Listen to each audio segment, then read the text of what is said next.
Welcome back to the Barreto family. We love you guys, and it has been so fun to chat Operation Christmas Child recently.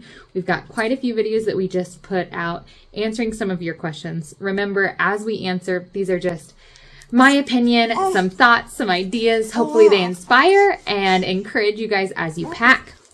I'm going to go through a few more of your questions. I've got them pulled up here on my computer. And we're going to see how many we can get through because I know packing season is well underway and National Collection Week is right around the corner. I will say we are still waiting to hear back. We texted the coordinator here in Bogota again, so we'll see what the results of that are. We're hoping to get accepted into the program. We just don't know yet. So that is the first answer. And let's go on to this one. This one's from Kelly. She said, would you recommend packing shoes, which can be so size specific? I usually try to pack the largest size for what age group box I'm packing with the same clothes. Same with the clothes. But I'm just curious if you've seen kids getting shoes that don't fit a lot. Honestly, I haven't seen many shoes in boxes. I think the most common would be like the youngest ages that they put shoes in because they're smaller and can fit easier in the boxes. I would recommend if you're going to send shoes, send something that is versatile size-wise. And what I mean by that is like flip-flops or sandals or even clog type, croc type shoes, because even if they're a little big, they can still make them work. And even if they're a little small, they can still make them work. And so get ones that aren't fully closed in. Like tennis shoes are really hard to find exactly the right size. Plus they take up a ton of room in the box. So if you want to send shoes, which I know can be a really beneficial item in a lot of areas, especially rural areas, I would recommend sending the smaller space occupying ones like flip-flops, or the ones that are more versatile size-wise that have like an open back or an open front so that even if their feet hang off a little bit, they can still use them. So that's my recommendation. Shoes are great, but I would say try not to take up too much room in the box and try to make sure that they're a little bit versatile in terms of size. So they're not necessarily tennis shoes that have to be so size specific. Okay, this next question is a little bit tricky. So I'm going to try to be as considerate as I can in the answer. Rose is from an American Indian background, and she asked a question about sending animals. And so specifically, she was talking about stuffed animals. And in a lot of native cultures, animals have ties to their religion. And so they have certain meanings and implications in the religion or culture. And so she asked what my opinion was on sending animals. And she specifically mentioned owls, which has to do with the cultures that she is aware of. But I know there are cultures all around the world that either worship different animals or animals have a significance in their culture that is not Christian. And so she was asking, what are my thoughts on sending animals, knowing that some of these kids might be in some of those religions where these animals have meanings? And I think that's going to be a personal choice. Personally, I've been in various indigenous cultures in the jungle areas. And yes, they had some ties to like these animal rituals and animal significance. But even so, I don't think I noticed a huge issue with any specific animals that came in through Operation Christmas Child boxes and things like that. I am not going to discount it because I also know that it's very prevalent and it is very real to have animals and things be very significantly tied to another religion that is not Christianity. So I think this is one of those things where, Rose specifically, since you're asking the question, but everyone in general, you just need to pray about that and decide for each given box. Because the thing is, you don't know where those boxes are going to go, but you need to be at peace with what you send. I think it is beautiful to send stuffed animals, and I don't think there is an underlying issue with specific animals, but it's just one of those things where you have to make that choice and be at peace with what you decide to send in your boxes. So thank you, Rose, for the question. And I definitely do not want to discount it. She said she'd had conversations and that people have been dismissive. I know that is a real issue. And I know, especially in various cultures, it is definitely still an issue to this day. And so that's just something that you have to pray about. I don't know of any specific animals for specific cultures that shouldn't be sent. But if that's something that God puts on your heart not to send, then listen to him as you pack. If you feel okay with what animals or whatever object you are sending, again, that's going to be a personal choice. But I really do appreciate your thoughts, Rose, and thank you so much for asking. She also had another question about scientific calculators, because she likes to put the scientific ones, the ones that have more functions, in her 10 to 14 boxes. And she assumes that where available, kids might be in advanced math or science classes, and they might need trig and log functions, but she worries about the instructions. Just know that nowadays, most people can find instructions online if they needed to use those functions. And so if that were the case, I wouldn't be too worried about the instructions, or their teacher might be able to help them. But not all ages are going to need that. So I would not recommend a scientific calculator for every box. But again, if you feel led to send it in some of your boxes, go for it. I wouldn't worry too heavily. She says most instructions are only in English, Spanish, and French. Again, English and Spanish and French are 3 pretty common languages. So that's a great start for the instructions. And if it gets to a place that doesn't have those languages, you would hope that they would be able to translate at least to get the basic needs that they have.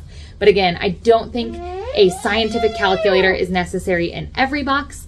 I just think if you feel led to send it in some, though, I don't think the language should be an issue, especially if it already has English, Spanish, and French directions.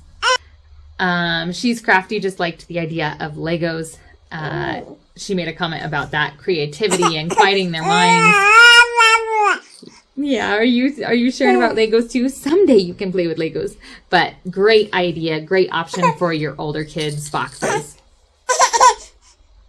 Ooh, and in one of my last videos, there was a question about thrifting, and I loved Kit Nicole made a comment, and she said she actually refurbishes some things. So like repaints the wooden blocks, brings them back up to new quality. So if anyone's handy, that's a good option for thrift finds.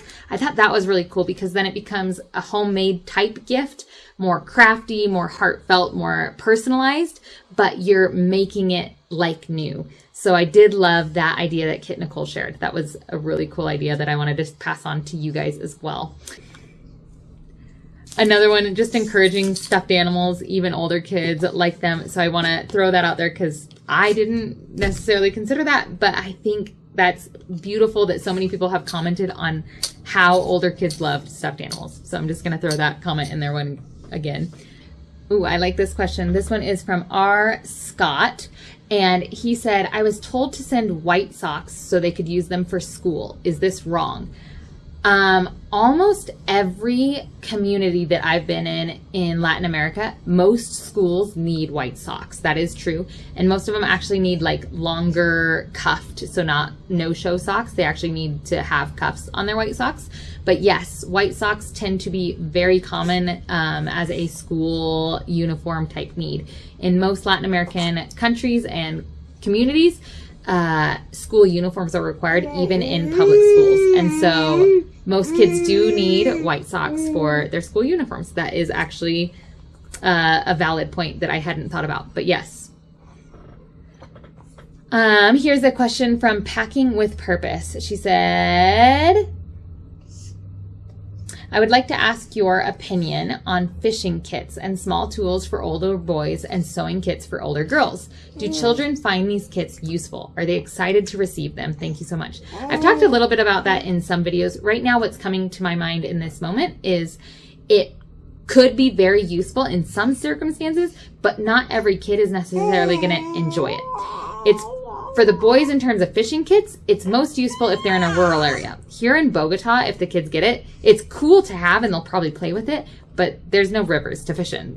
So it really just depends on where those boxes go. So I wouldn't necessarily recommend them for every box, but if God puts it on your heart, maybe that's because that box is going to go to a kid that needs it.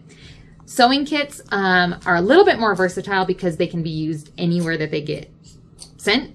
You don't need a river to use a sewing kit. However, I will also say that most girls will pass them on to their moms, which is still good. It's still helpful, but the girls don't necessarily use them themselves. They pass them on for a mending kit for their moms, or for their moms to help them fix buttons and things like that. So do they get used? Yes. Is it necessarily the girl that is excited to use it? Not always, but they are a cool item. They can also be pretty small and not take up much room. So in that sense, it's not taking up a ton of the box space, but you just have to decide, is it something you want to send knowing that the girl herself might not use it, but it's still going to be useful? I hope that makes sense. Here's a comment just with, because somebody asked me what general supplies are needed. I think this person is trying to respond to what general supplies. So Karen mentioned, we always put school supplies, toothbrushes, and stuffies in every box, no matter the age group. Some countries, the kids may have never had stuffed animals, as I've heard others say. So even if it's just small and fit in their hand stuffy, we try to put one in every box. So I love that perspective of general ideas of what should you put in every box. School supplies, toothbrush, and stuffed animals is her suggestion. Next question from Mr. Chuck. He asked, have you ever had a child receive a box with very little items in them while the other children have full boxes? If so, was the child upset that their box wasn't as nice or full?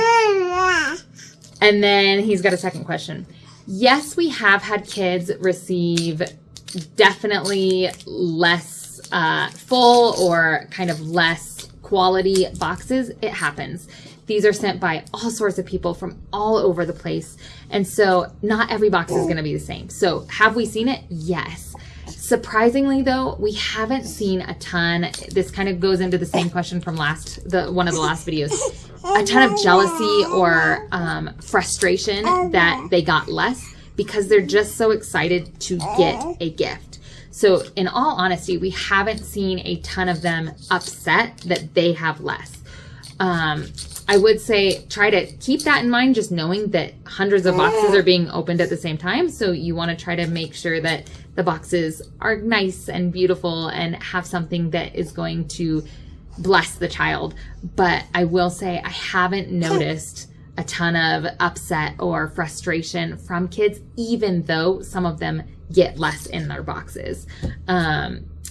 Honestly, the emotion that tends to be present on the day that we give boxes is just gratitude. And I think that is amazing and beautiful. And I've shared as well, sometimes kids even share their items and give something either that maybe they don't love or maybe doesn't fit them, or maybe they notice that another kid doesn't have as much. So we've actually seen more sharing. And it's interesting just culturally that in a lot of these cultures where the boxes go, there's more of a communal culture where they love others and share with others willingly and openly. And so you don't see too much of that upset. Does it happen? I'm sure yes, but I haven't noticed it, is the easiest answer. And then he said, what is the best wow item for a 10 to 14-year-old girl? I've mentioned a few options in my video on this or that with the 10 to 14-year-old girls, but some things that they love are jewelry, and it can even be like costume type jewelry, purse type items, nice stuffed animals, like Beanie Baby type, just nicer, not super young kiddo stuffed animals, but nice stuffed animals. Those tends to be the things that they really gravitate towards when I see them opening their boxes. Okay, I'm going to answer just one more, and this one's from She's Crafty, and it says, I was wondering how kids are contacted and invited. So your boxes get sent overseas. Did you want to answer that question? And here there's a coordinator for each region. So in the city of Bogota, there's actually multiple regional coordinators who arrange with local churches and pastors and even foundations to distribute boxes. And so the coordinator contacts local churches, pastors, and has them sign up. So we've signed up. I mentioned that in one of our videos. And then it's our job to contact kids and bring them to our events. So you guys send the boxes. They come to here and get distributed to coordinators per region. Those coordinators find church leaders, pastors, organizations who agree or who request a certain number of boxes. And then those church leaders, pastors, and organizations are the ones who actually reach out in their neighborhoods and invite kids to an evangelism event to receive a shoebox. So I hope that answers your question. It's more individual churches and leaders that are the ones that are inviting kids to come get the boxes. But we are contacted by a big coordinator who encourages us to do so, if that makes sense. If I didn't make that clear, ask it again down below. But it's local churches and pastors and leaders that are reaching out within their community, inviting kids in because we want them to come back for the 12 weeks of discipleship. So it's not just me randomly going out into the street and giving away a box. It's inviting them to come to our church, to a location where we are then going to give them discipleship in the future after giving them the boxes. So that's kind of how the kids are contacted and invited to come to an event to receive a shoebox. We'll stop there. I still have quite a few more questions, but I'll see if I can get one more video out because I try to make these videos not quite too long. But we love you guys. Again, we are just so excited to share thoughts and ideas and even your comments to help other shoebox packers around the world. We love you guys, and we'll see you guys on the next video.